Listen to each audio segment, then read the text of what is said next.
Jumpa lagi di Tribu TV. Kali ini kita akan bahas sebuah SoC. Ya, SoC baru dari Huawei, itu Kirin 810 yang ada di dalam Huawei MatePad. Ya, kali ini kita akan membahas jeroannya si Huawei MatePad yang baru ini. Kirin 810 ini adalah SoC kelas menengah dari HiSilicon. Ini rilisnya tahun 2019. Tapi sampai sekarang baru inilah perangkat resmi yang masuk pakai SoC ini ke Indonesia. Ya, spesifikasinya ini adalah fabrikasi 7 nanometer. Yes, benar, 7 nanometer di kelas mid. Benar. CPU-nya terdiri dari 2 Cortex A76 sampai dengan 2,27 GHz dan 6 Cortex A55. Ini yang untuk iritnya ya, sampai dengan 1,9 GHz. Ya, A76 plus A55 ini benar-benar sebuah SoC yang modern banget ya. Untuk GPU dia menggunakan Mali G52 MP6 sampai dengan 820 MHz. Harusnya sudah cukup kencang yang satu ini. Untuk NPU atau Neural Processing Unit ini yang terkait dengan AI ya, dia menggunakan Ascend D100 Lite. Ini SoC pertama dengan NPU yang berbasis Huawei DaVinci. Ya, memang SoC modern di kelas menengah udah pakai Huawei DaVinci ya. ISP-nya adalah Kirin ISP 4.0 dengan support memori di LPDDR4X sampai dengan 2133 MHz. Untuk connectivity memang ini masih di dual SIM 4G TDD FDD. Untuk SoC, kita bicara SoC-nya, kita nggak bicara yang satu ini, kita bicara SoC-nya 810 support dual SIM 4G. Nah, untuk kecepatan 4G-nya downlink-nya itu sampai dengan Cat 12 sampai dengan 600 Mbps, sementara uplink-nya sampai dengan Cat 13 sampai dengan 150 Mbps. Tapi bentar dulu, ini kecepatan teoritis. Jadi Cat 12, Cat 13 ini bukan hanya bisa tercapai kalau modemnya punya, tapi operatornya harus ngasih. Jadi kalau operatornya nggak ngasih sampai Cat 12 atau Cat 13, ya kalian nggak akan dapat speednya. Biasanya di Indonesia sih emang belum dapat ya. Jadi nggak masalah. Yang penting siap for the future gitu ya. Lalu untuk Wi-Fi ini adalah Wi-Fi 5 802.11ac ya, dengan Bluetooth 5 juga.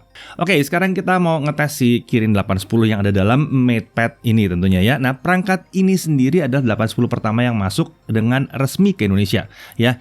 Ini tablet, ini bukan smartphone ya, jelas tablet. Bodinya simplistic design, jadi simpel banget lah ya. Warnanya midnight gray.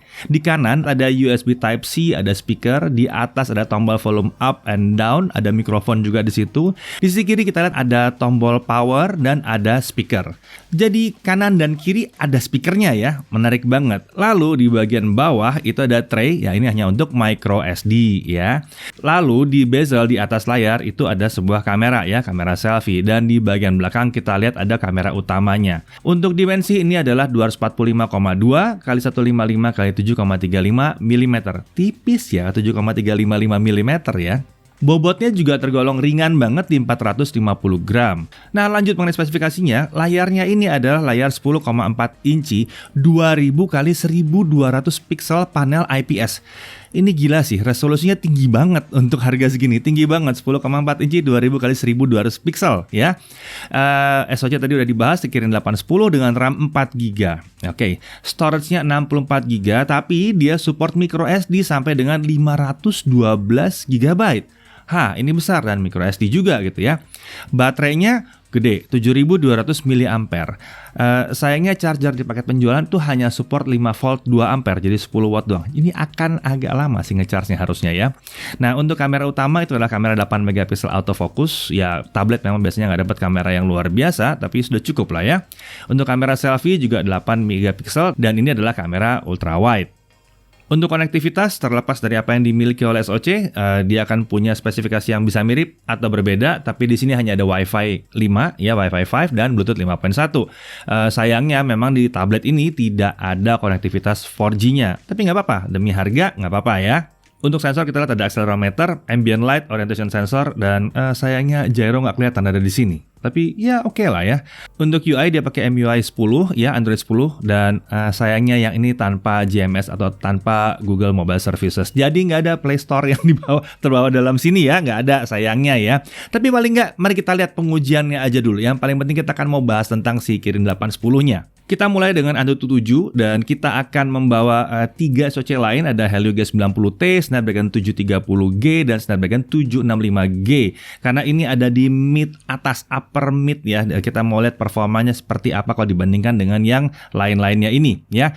Oke, Kirin 810 di Antutu 7 menghasilkan skor 228.416 kalau kita tidak menghidupkan performance mode. Ya, kalau Huawei bilang katanya performance mode itu akan memberitahu kemampuan si SoC maksimumnya seperti apa. Oleh sebab itu kita hidupkan performance mode ya. Kita dapat 247, 145. Oh, lumayan tinggi. Dalam pengujian ini kita akan menggunakan performance mode sebagai acuan karena kita ngetes prosesornya ya. Oke. Mari kita lihat di sini.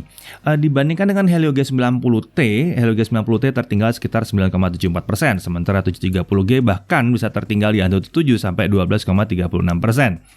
Lalu ya, tampaknya di Antutu 7 dia mirip sekali dengan Snapdragon 765G.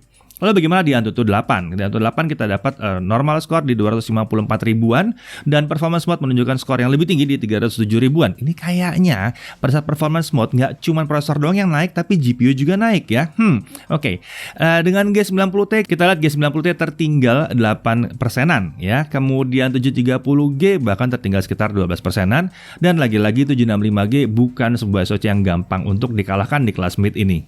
Lalu kita beralih ke Geekbench 4 yang cenderung menguji prosesor. Mari kita lihat, ada single core dan ada multi core skornya. Kita lihat satu hal yang menarik, posisinya Kirin 810 ini berada di antara 730G dan 765G ya. Agak susah mengalahkan 765G ini ya. Dan lucunya ini baik di mode biasa atau mode performance tetap aja posisinya akan sama. Dia lebih kencang dari 730G dan Helio G90T. Lalu kita masuk ke Geekbench 5 yang lebih kekinian ya, tapi tetap kita melihat skor yang sama ya. Kita tetap melihat skor yang sama bahwa memang performanya itu ada di atas 730G ya, baik single core maupun multi core dan bersaing dengan 765G. Ya, nggak heran ya, Snapdragon 765G memang cukup baru ya. Oke, mari kita masuk ke grafik. Kita pakai 3D Mark Slingshot Extreme. Kita cek OpenGL ES 3.1 grafik skornya ya. Oke, kita melihat lagi-lagi skor yang sama, skor yang lumayan tinggi. Di sini kita tidak terlalu lihat ada perbedaan jauh antara normal mode dengan performance mode ya, tipis banget. Tapi yang jelas terlihat di sini adalah dia berhasil meninggalkan Helio G90T dan 730G cukup jauh. Dan yang menarik adalah Snapdragon 765G itu jauh meninggalkan 810. Nah, itu 21% itu skor yang lumayan jauh bedanya. Lalu kita masuk ke T-Rex 1080p off-screen. Nah, ini menarik. Pada saat kita pakai normal performance-nya kita dapat 67 fps. Ini adalah skor terendah dibandingkan G90T, 730G, dan 765G. Tapi pada saat kita pakai mode performance, tiba-tiba dia hanya kalah lawan 765G dan dia menang lawan Snapdragon 730G dan G90T.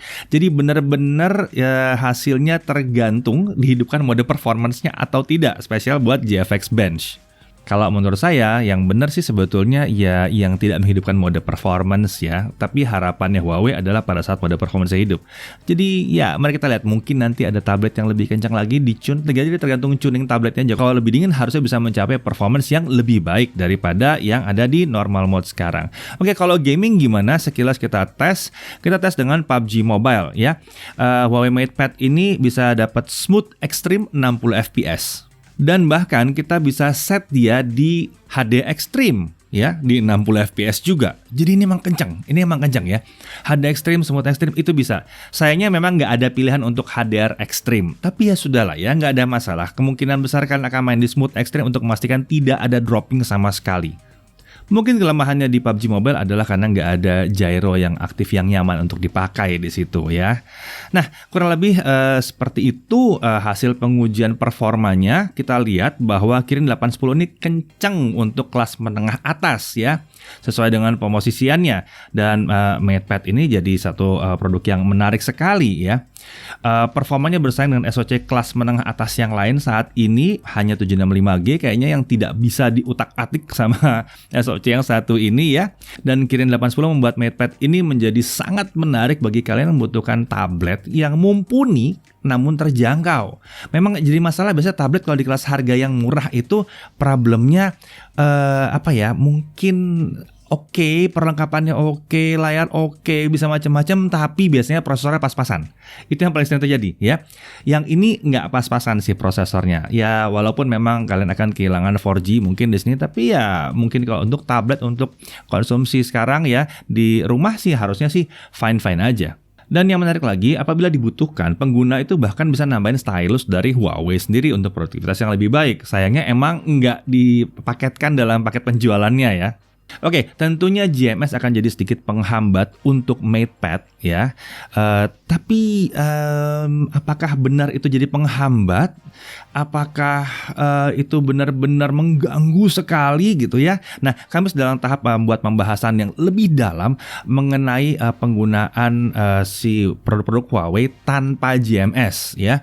Sejauh mana, senyaman apa, dan mana yang benar-benar bisa, mana yang nggak bisa dijalankan gitu ya. Jadi kami akan membuat sebuah konten yang lebih detail lagi mengenai penggunaan HMS ya, Huawei Mobile Services, atau setidaknya penggunaan perangkat-perangkat Huawei tanpa menggunakan GMS. Oh ya, hasil pengujian Huawei MatePad ini selanjutnya akan kami tambahkan dalam link deskripsi ya. Mohon maaf kalau pada saat video keluar belum ada, tapi akan segera kami usulkan dalam link deskripsi. Jadi pengujian yang masih berlanjut lagi ya. Dan oh ya, kami juga menguji SoC Kirin yang lain, yaitu SoC 985 ya, 985. Kalian udah tahu 980 ya di P30 Pro, lalu ada 990 di P40. Nah, ini sekarang ada 985 yang juga akan kita bahas. Ya, jadi SoC 985 ini akan ada dalam Huawei Nova 7. Jadi kalau kalian belum nonton, pastikan dicek video kami yang mengenai SoC Kirin 985 pada Nova 7 ya. Akhir kata, tampaknya Huawei sangat serius dengan merancang SoC barunya dengan performa yang tergolong sangat baik untuk harga produk yang ditawarkan. Good job Huawei. Saya Deddy Irfan, Jagat Review TV.